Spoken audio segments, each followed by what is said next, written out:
Olá para você, boa noite.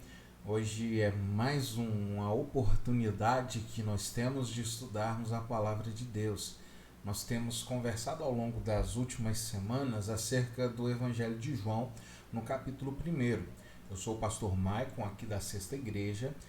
Convido você a participar conosco nesses próximos minutos que a gente vai passar junto aqui estudando esse assunto. E convido você também a se inscrever no nosso canal, deixar aí a sua curtida, né, compartilhar esse vídeo com mais pessoas, tanto para assistir agora ao vivo junto com você, ou para daqui a pouco, quando terminar, você acha o conteúdo edificante, foi proveitoso para a sua vida e você quer compartilhar com outras pessoas, manda o link para que essas pessoas também possam participar e assistir a esse conteúdo que preza por cuidar da nossa alma, nos fazer perceber as grandezas de Cristo, a beleza de Cristo e assim modificarmos para melhor o nosso jeito de viver. O Evangelho de João, no capítulo 1, dos versículos 14 a 18, vai dizer o seguinte: Assim, a palavra se tornou um ser humano, carne e osso, e habitou entre nós. Ele era cheio de graça e verdade, e vimos sua glória, a glória do Filho único do Pai. João, o Batista, deu testemunho dele quando disse em alta voz: Este é aquele a quem eu me referia quando disse: Alguém virá depois de mim, muito mais poderoso que eu, pois existia muito antes de mim. De sua plenitude, todos nós recebemos graça sobre graça, pois a lei foi dada por meio de Moisés, mas a graça e a verdade vieram por meio de Jesus Cristo. Ninguém jamais viu a Deus, mas o Filho único, que mantém comunhão íntima com o Pai, este o revelou. Você talvez vá ler aí na sua versão bíblica revista e atualizada, eu li na NVT, Nova Versão Transformadora, mas o conteúdo do texto não se perde, tá bom? Eu vou convidar você para fazer uma oração junto comigo agora e depois dessa oração nós vamos conversar um pouco mais sobre esse assunto. Pode fechar os seus olhos? Ó Deus, muito obrigado por essa noite, por esse tempo que a gente está junto aqui agora. Que seja, ó Pai, um tempo de crescimento espiritual para cada um e que a Tua palavra possa nos direcionar, nos abençoar, nos guiar. Abençoe tanto a mim aqui, enquanto falo e exponho o assunto, quanto aos meus irmãos que me acompanham através de um dispositivo eletrônico agora. Que o Senhor possa, ó Deus, pelo poder do Teu Santo Espírito, aplicar essas palavras nos nossos corações, tanto no meu quanto dos meus irmãos. Nos abençoe, nos guarde, cuida de nós, porque precisamos do Senhor, ó Deus. É essa a nossa oração e nós fazemos em nome de Jesus. Amém.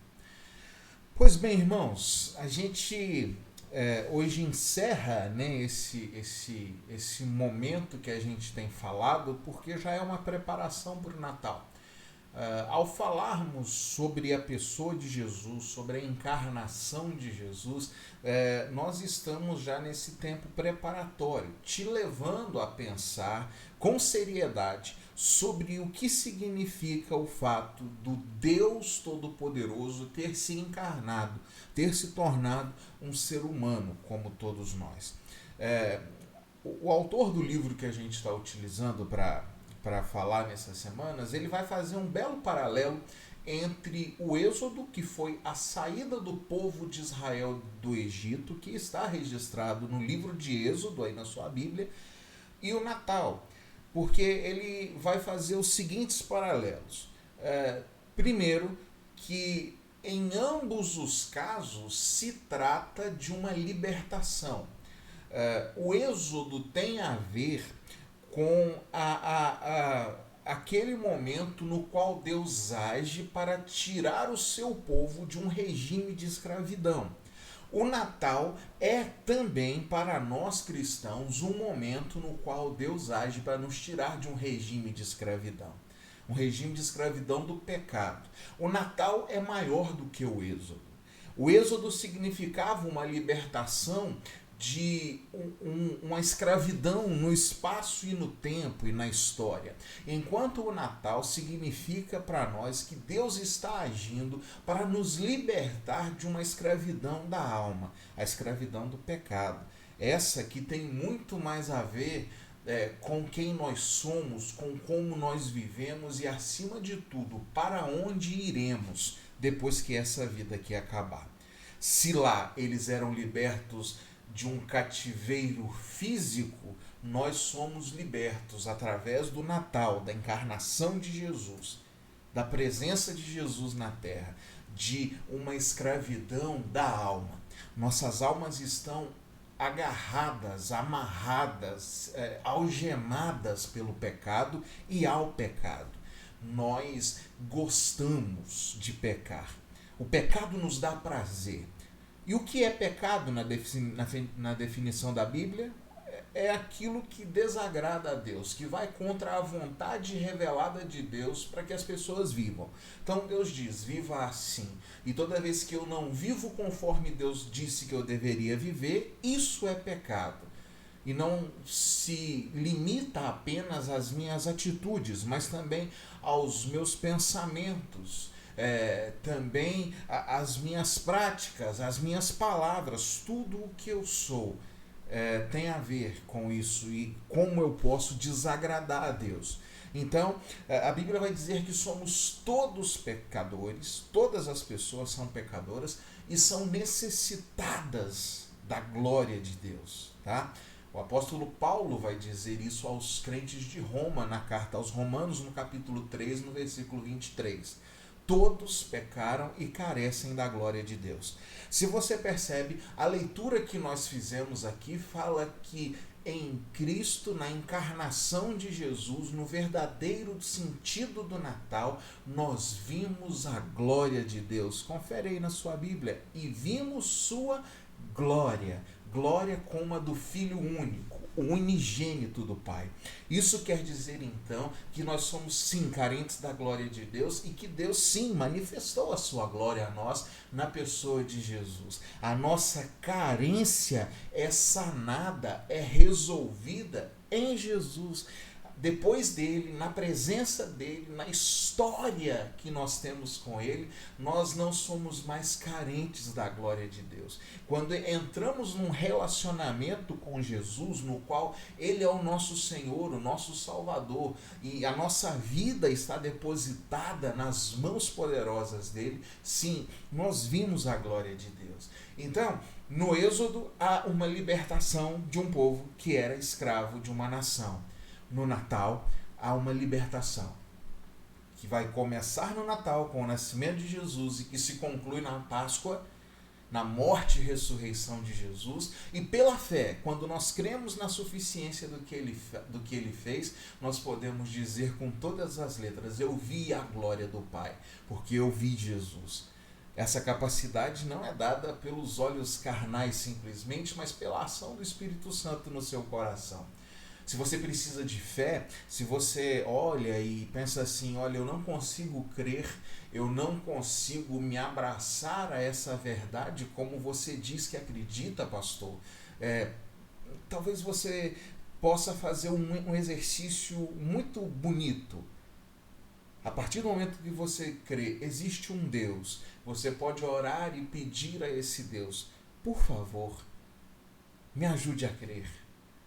Por favor, que o teu Santo Espírito haja no meu coração, na minha mente, nas minhas faculdades, para que eu possa crer em você, para que eu possa te amar como eu vejo que algumas pessoas te amam, para que eu possa te servir e viver para você como eu vejo pessoas que te servem e vivem para o Senhor. Faça essa oração e eu tenho certeza que você pode experimentar isso. Então, a primeira parte do texto vai dizer que Deus, na pessoa de Jesus, o Verbo encarnado, a palavra, se fez carne. E que essa encarnação é a manifestação da glória de Deus. É a nossa libertação.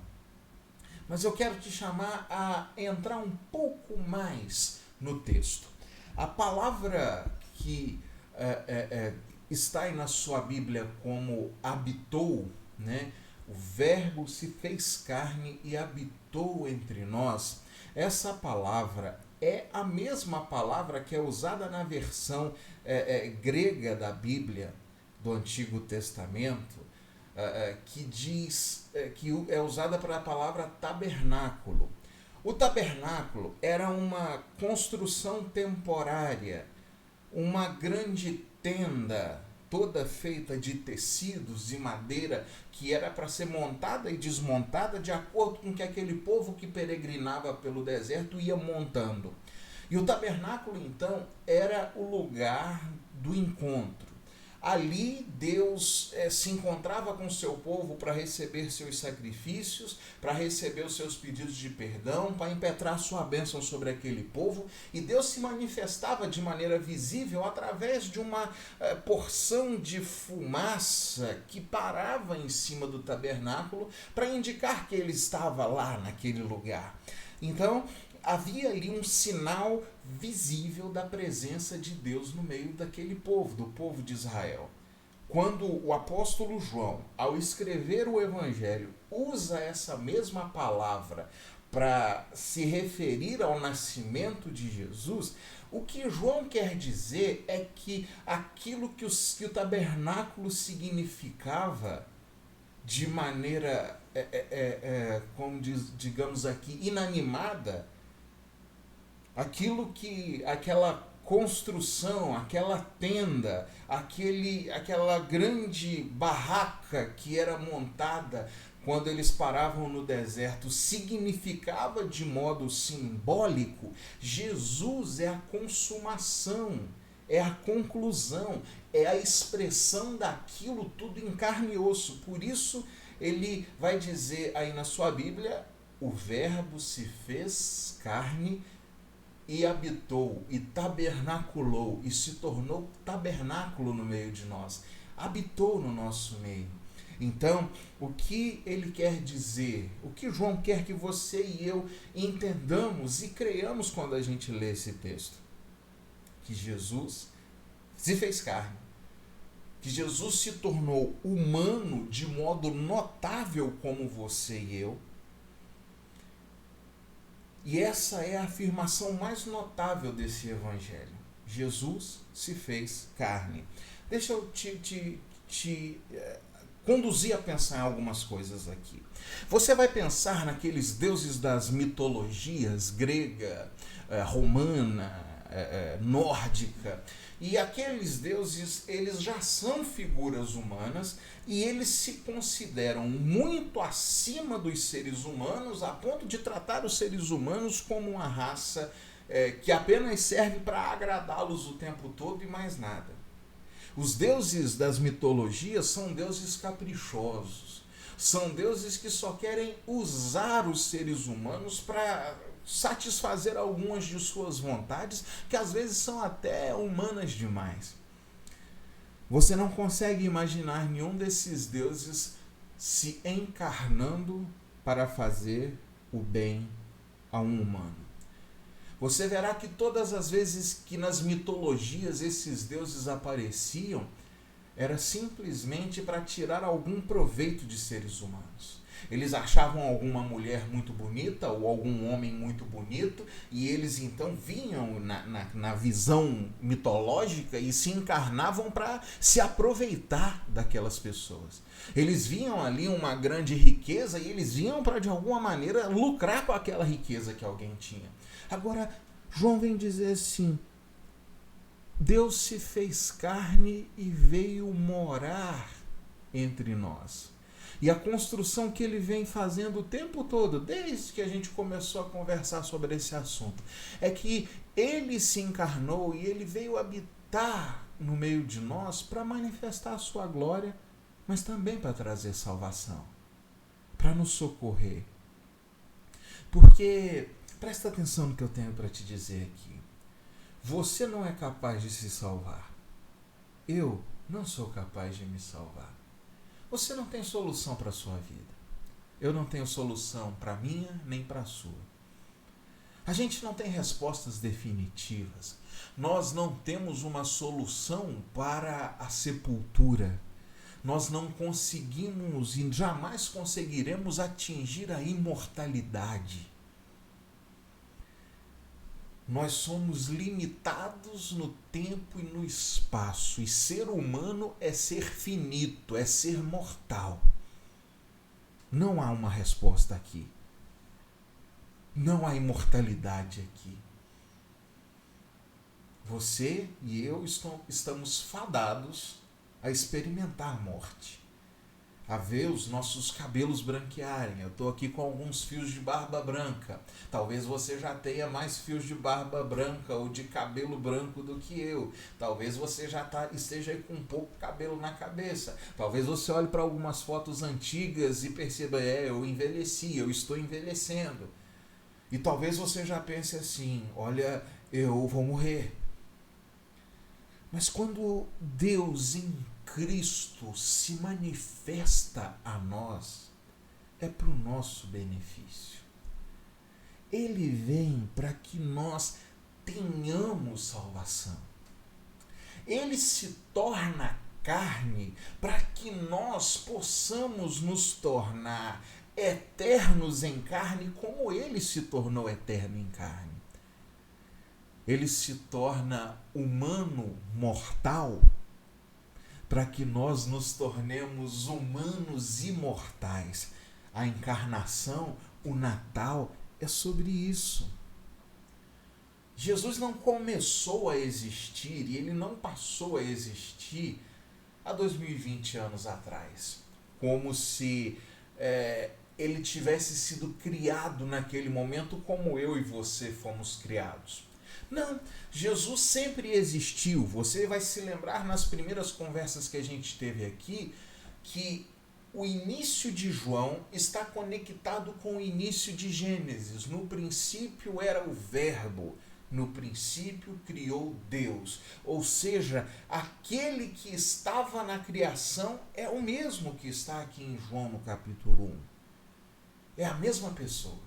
Então Jesus não passou a existir aqui, ele já é Deus eterno e ele se encarnou há pouco mais de 2000 anos atrás. E ao se encarnar, ele não abandona a sua característica divina plena.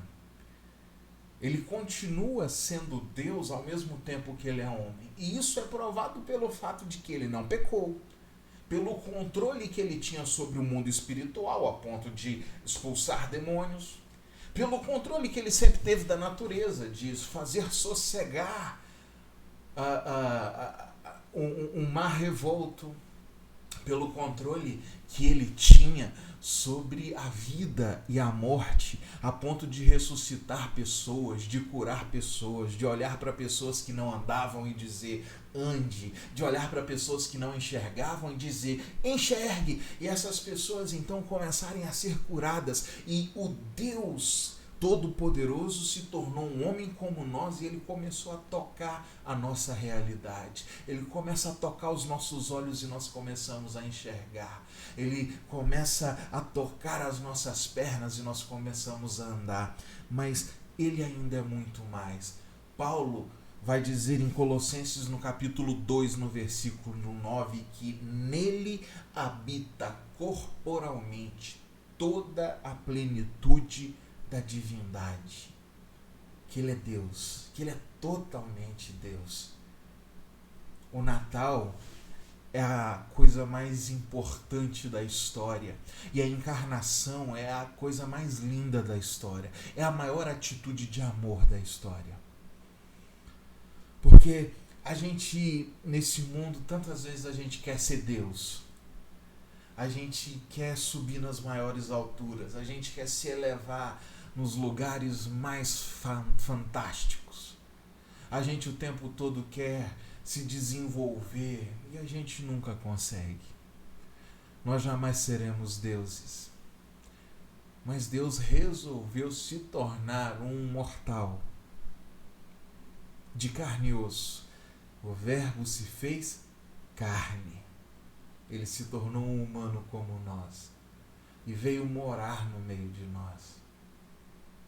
Talvez você esteja numa realidade em que algumas pessoas não queiram nem estar perto de você. Olha, você não tem bons relacionamentos na sua família, nos seus amigos, e talvez pessoas do seu próprio sangue não querem habitar perto de você. Mas a Bíblia diz que Deus em Cristo se fez carne e veio habitar perto de nós, veio habitar entre nós. E aí agora a gente vem e percebe o porquê dele fazer isso. Ele vem em primeiro lugar. Para que Jesus nasce?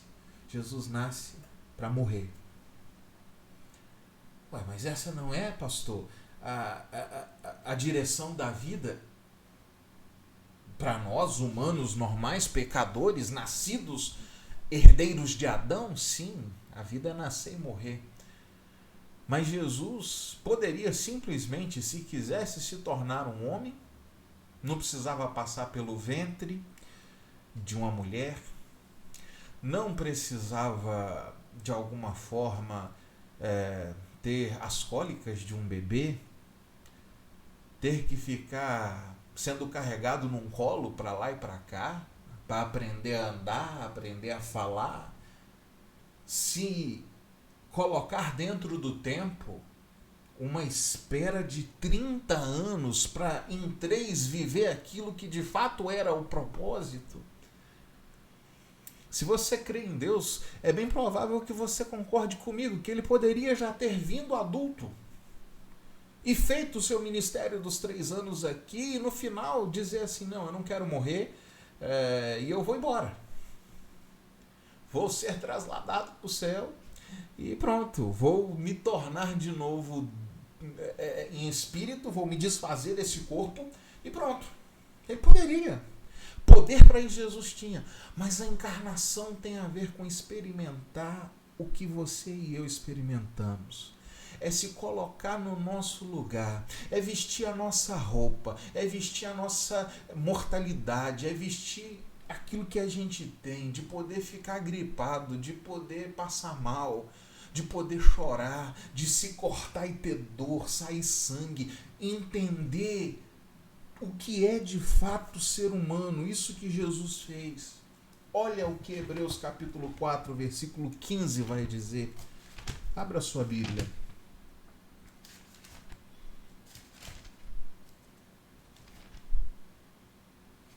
Hebreus 4, 15.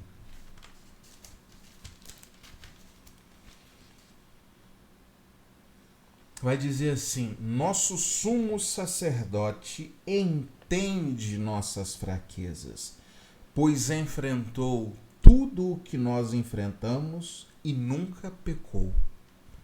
Ele entende as nossas fraquezas, porque ele enfrentou, experimentou tudo que você enfrenta, tudo que você experimenta. Que amor é esse? O Natal é sobre a maior expressão de amor. É de um Deus que se torna carne para passar pelo que a gente passa. Mas ele nasceu para morrer. E o tempo todo, se você ler os evangelhos, Mateus, Marcos, Lucas e João, você verá um Jesus o tempo todo dizendo: eu estou indo para a morte, eu estou indo para a cruz, eu estou indo me sacrificar, eu estou indo me entregar. Ele diz isso o tempo todo. E aí ele se identifica conosco em vida, se identifica conosco na morte, mas na vida dele há um sentido. Porque se na morte dele ele nos salvou com o seu sacrifício, pagando o preço dos nossos pecados nos nossos lugares, na sua vida ele nos ensinou a viver. Por isso que o discipulado, por isso que o se tornar discípulo de Jesus é se tornar parecido com Jesus, é imitá-lo. Ele vai dizer: se você quer me seguir, você precisa se negar, tomar a sua cruz e andar igual eu ando. Vocês são meus amigos, diz ele no Evangelho de João, no capítulo 15, se vocês fazem aquilo que eu mando, se vocês vivem do jeito que eu quero que vocês vivam. Mas eu quero te conduzir a pensar um pouco mais, de novo, no tabernáculo. Porque a gente falou da ideia de que Cristo tabernaculou entre nós. O tabernáculo era uma construção humilde, simples. O templo, mais tarde, viria a ser uma construção suntuosa, as melhores pedras, joias. Era uma construção soberba, de rica, muito bela, inigualável. Mas o tabernáculo é uma tenda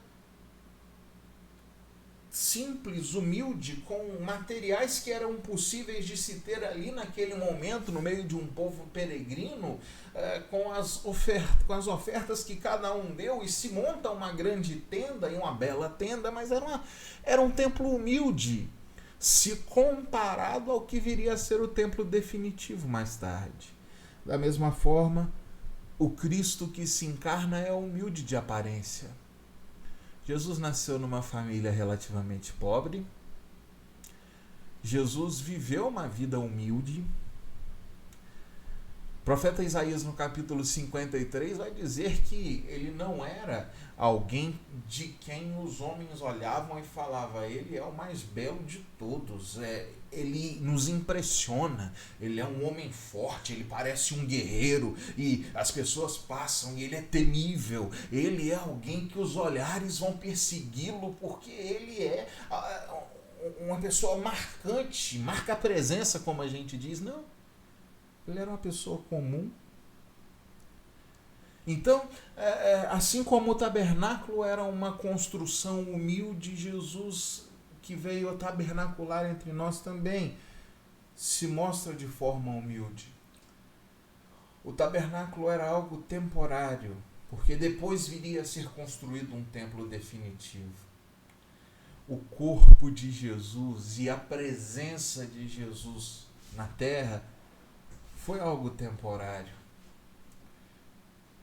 Na nossa tradição, 33 anos foi o que ele viveu por aqui. 33 anos. Temporário. Ele não ficou aqui definitivamente, mas ele veio para cumprir um propósito, cumpriu esse propósito e voltou para o Senhor. Mas o tabernáculo era temporário, mas depois viria uma concepção eterna, que era o próprio Jesus. E o próprio Jesus agora tem um corpo eterno e está eternizado e entronizado diante de Deus, e eternamente será Deus e Senhor dos senhores sobre todas as coisas. O tabernáculo ficava no centro do arraial. O tabernáculo e as tribos de Israel acampavam em volta.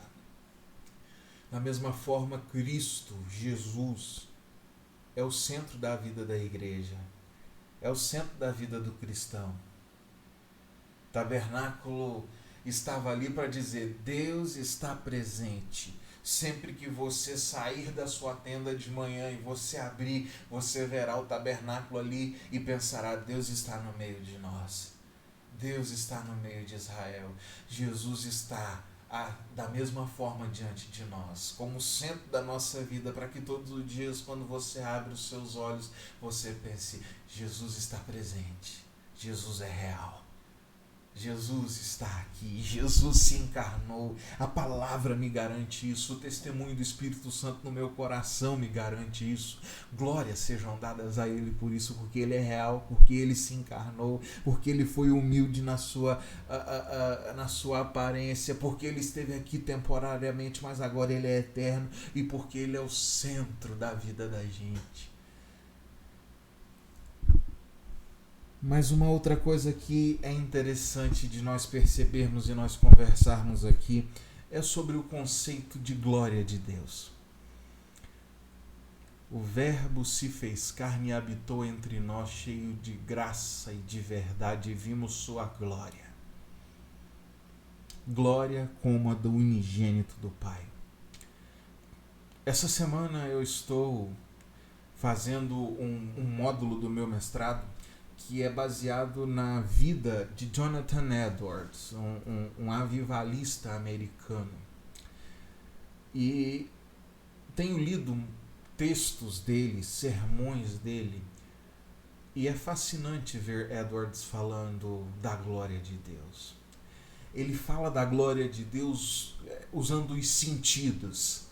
Ele fala dela expressando sabores, sons, aromas, respostas táteis.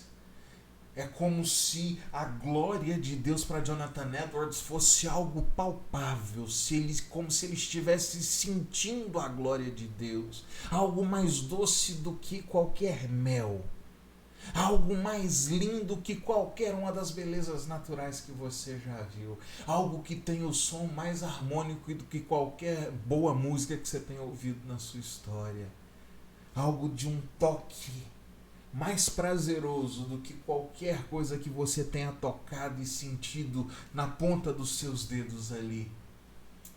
Edwards fala que na vida dele, em muitos momentos, ele podia experimentar a glória de Deus, sentindo-a com todos os seus sentidos, experimentando com o seu coração.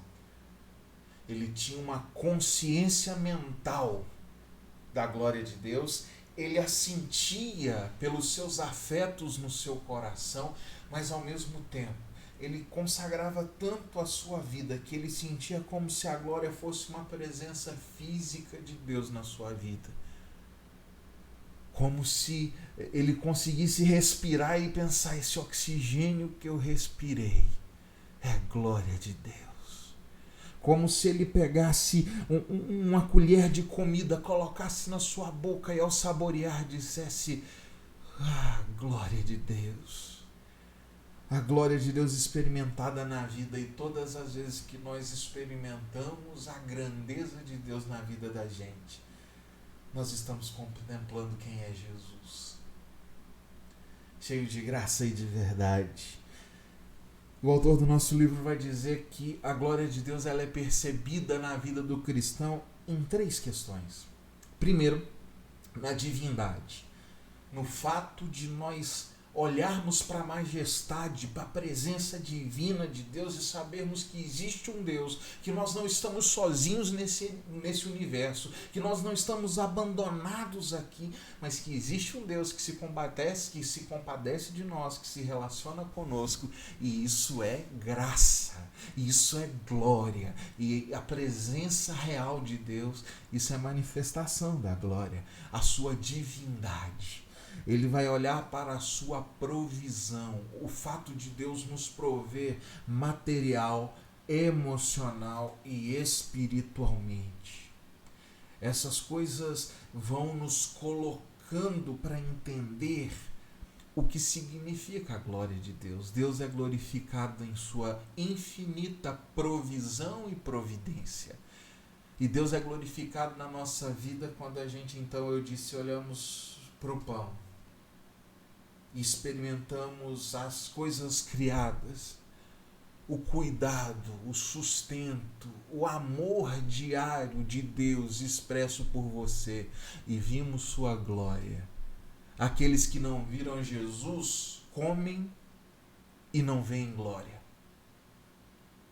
Bebem, respiram, são livrados, têm saúde, ganham dinheiro, mas acham que isso tudo é muito normal. Mas aqueles que viram Jesus, eles comem, trabalham, ganham dinheiro, têm prazer, têm alegria, têm tristeza, têm luta, mas em tudo eles veem a glória. Veem Deus, o Deus glorificado, que é o provedor de todas as coisas.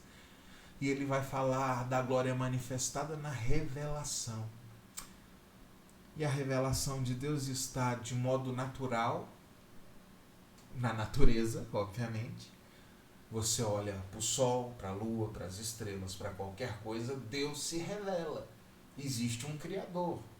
Você já leu o Salmo 19. Os céus proclamam a glória de Deus e o firmamento anuncia as obras das mãos dele. Um dia narra coisas para um outro dia e uma noite revela conhecimento para outra noite. Não há linguagem, não há palavra deles, não se ouve nenhum som, porém em toda a terra é possível ouvir a sua voz, a criação, a revelação de Deus.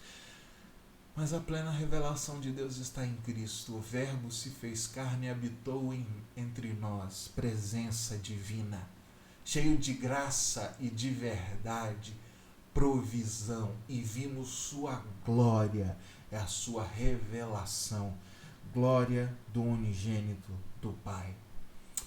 Para encerrar, o que João expressa quando usa as palavras graça e verdade?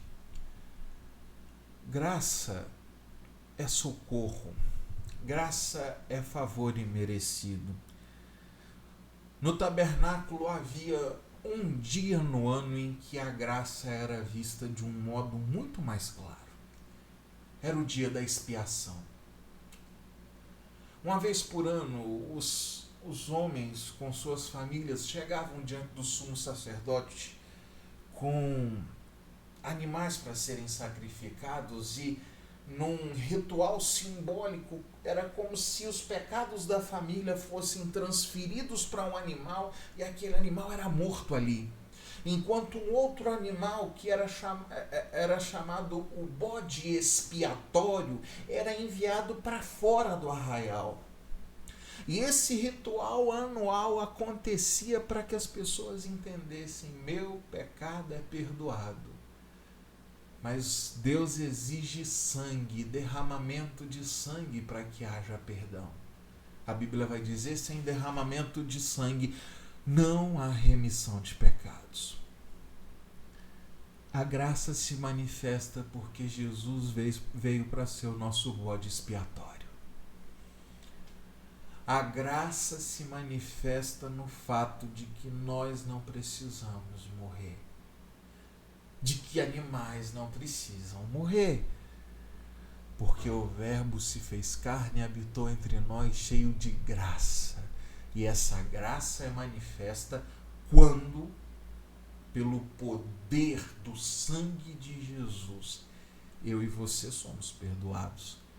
O sangue é derramado para o nosso perdão, para a nossa redenção, para a nossa cura, para a solução do maior problema, a maior doença que eu e você temos. Você talvez esteja muito preocupado com a vacina para o coronavírus. Pode ser que nunca venha uma vacina para o coronavírus. Pode ser que nunca haja uma solução para essa doença. Mas existe uma vacina para o pecado e uma solução para o pecado. É a cruz, é o sangue derramado na cruz, é a pessoa de Jesus. Ele é a manifestação da graça, cheio de graça. E a graça está no fato de que você não precisa morrer. Você não precisa passar pela morte eterna e definitiva, mas nele você pode ter vida e vida eterna. O Verbo veio, se fez carne, cheio de graça e de verdade. E verdade aqui tem a ver com a possibilidade de, em Cristo, vermos a vida, o mundo, a história de modo mais claro. O que isso quer dizer? Isso quer dizer que quando ele vem, naquele aspecto de revelação que eu disse, o jeito da gente olhar para a vida muda. Cheio de verdade quer dizer que todas as mentiras ao nosso redor, o que nos cega, o que embaça a nossa visão, é removido por Jesus. E a gente então passa a enxergar as coisas que antes a gente não via. A gente passa a enxergar os próprios pecados, a gente passa a enxergar o que é a misericórdia, a gente passa a enxergar a grandeza de Deus, a gente passa a enxergar a beleza de Cristo. Ele remove a enganação, ele remove o engano. Usando a expressão dos nossos tempos, ele tira todas as fake news e a gente vê a verdade. A gente não vive mais num mundo de mentira, de pessoas de mentira, com dinheiro de mentira, comida de mentira, relacionamentos de mentira. A gente vê a verdade e a gente quer viver a verdade. A gente não mais quer ser enganado e nem a gente quer mais se enganar. A gente vive na verdade e a gente vive a verdade.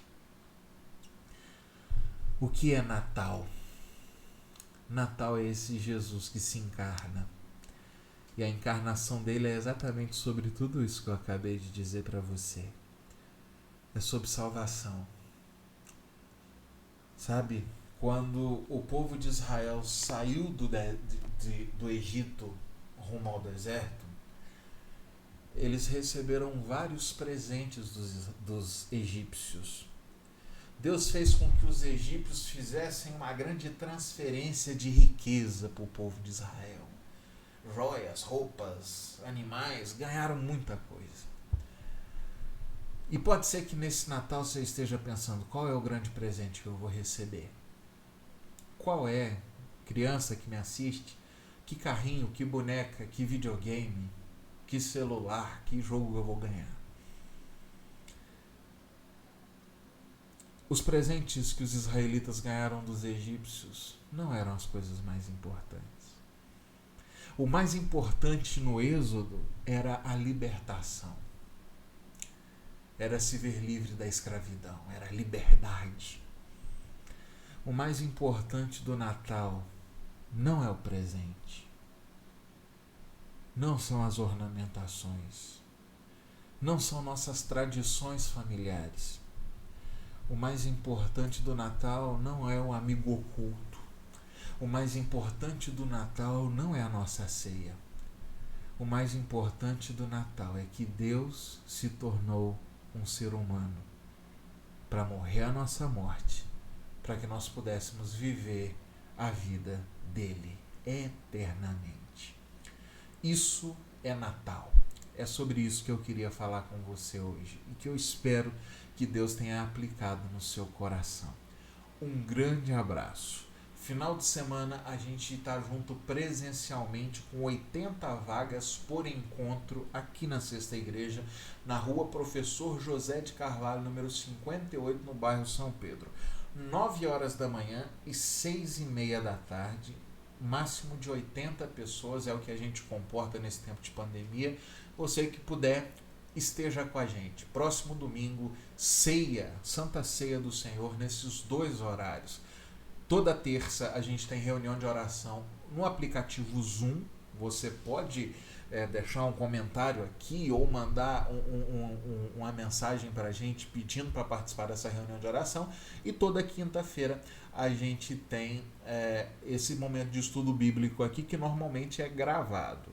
A gente transmite também a escola bíblica do domingo às 9 da manhã e o culto do domingo às 18h30 nesse mesmo canal do YouTube, e vai ser muito bom ter você com a gente, tá bom?